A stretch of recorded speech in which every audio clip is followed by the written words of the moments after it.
Mathieu Giard, vous dites que l'hydrogène est déjà une réalité. Est-ce que vous pourriez nous donner quelques ordres de grandeur?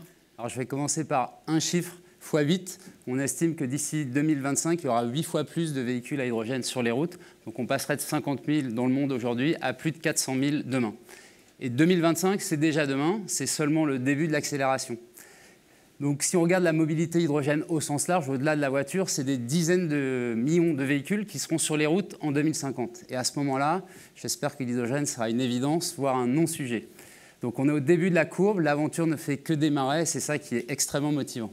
Franck Marotte, alors Toyota a été l'un des pionniers en matière d'hydrogène parmi les constructeurs automobiles, avec notamment votre modèle, l'Amiral, que vous avez sorti en 2015. Qu'est-ce qui vous avait fait que vous avez cru avant les autres, justement, dans cette molécule ?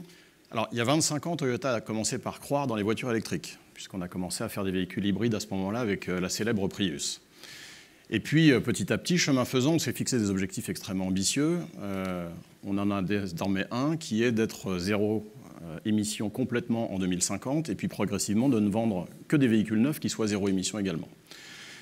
En étudiant un petit peu par quels moyens on allait y arriver, on a rapidement identifié que l'hydrogène allait jouer un rôle clé dans cette décarbonation de nos produits, parce que c'est un moyen d'électrifier qui va cohabiter avec d'autres.